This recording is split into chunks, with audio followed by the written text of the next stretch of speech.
Why are Korean crypto investors breathing a sigh of relief today? And how might that influence policymakers beyond Korea? You're about to find out. Welcome to the Daily Forkast, November 30th, 2021.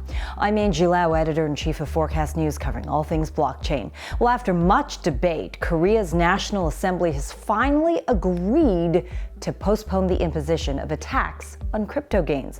We're going to take a look at how big a deal that is for investors in the country and a whole lot more coming up. Let's get you up to speed from Asia to the world. Let's kick off with some of the top stories coming out of Asia today. First up, one of South Korea's largest banks is getting ready to invite clients into their virtual branch in the Metaverse. KB Kookmin Bank says its KB Metaverse VR branch testbed will allow customers to experiment with getting their banking errands done in a Metaverse branch using a virtual reality headset. Simple transactions like doing remittances can be undertaken at the personal window, while an employee avatar at the VIP lounge can help analyze risk return profiles or even design an investment portfolio.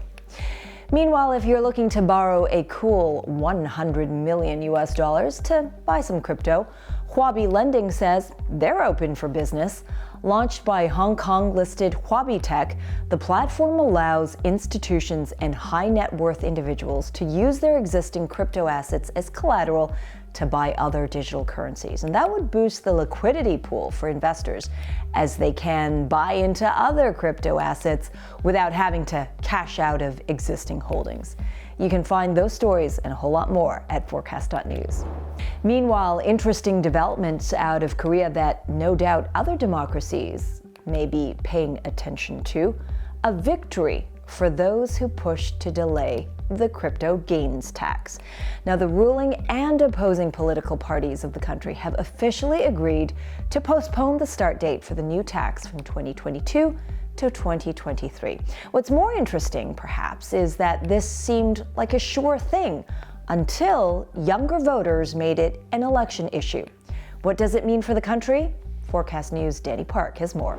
The tax plan's initial announcement earlier this year was met by a severe backlash, with investors further angered by remarks from the financial regulator at the time, saying the younger generation was headed the wrong way by investing in cryptocurrencies.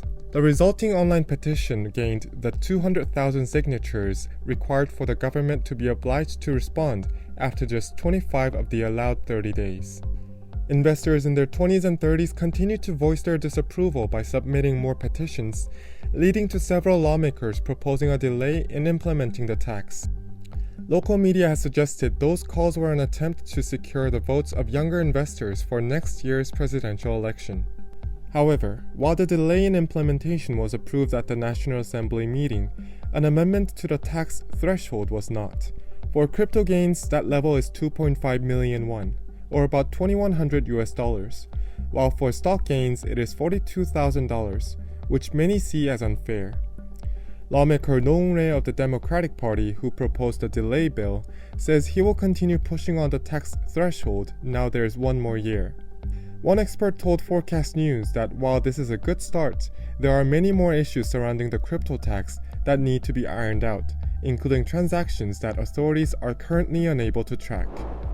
만약에 가상자산 거래소에서 거래되지 않고 이게 삐져나가가지고 P2P 거래로 다 도망가는 이런 거래들을 어떻게 잡을 수 있는가 하는 문제인데 아직까지 거기에 대한 준비가 안 돼 있단 말이죠, 가상자산이. As other countries look to establish their own crypto tax legislation, this is one example of what can happen when investors push back. For Forecast News, I'm Danny Park.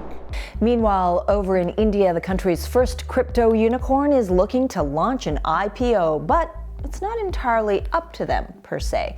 In an interview with Bloomberg, CoinDCX's co-founder Niraj Khandelwal says the company would do so as soon as legislation permits. However, with India's crypto bill still to be discussed in Parliament, a precise timeline for an IPO is kind of unclear right now. Forecast News' Monica Ghosh has more from Pune, India. India's crypto bill, which seeks to prohibit all private cryptocurrencies while laying the framework for a CBDC, is listed on the parliamentary agenda for the winter session, which started this week. However, the bill is yet to be called for discussion. Moreover, a draft of the bill is yet to be made publicly available, which has left the Indian investor community on edge about what it might entail. However, Khandelwal was optimistic over the proposed legislation, saying it will provide clarity for companies such as CoinDCX as well as investors. He went on to say that an IPO gives legitimacy to the industry, much like the Coinbase IPO earlier this year helped boost investor confidence. However, shortly after the interview, CoinDCX clarified in a statement to local media that while the company is exploring an IPO as an avenue for growth, like many startups would, there is no definitive route or clause as to when it will go public, and there are no immediate plans for the IPO. For Forecast News, I'm Monica Ghosh, Pune, India. And that's the Daily Forecast from our vantage point right here in Asia.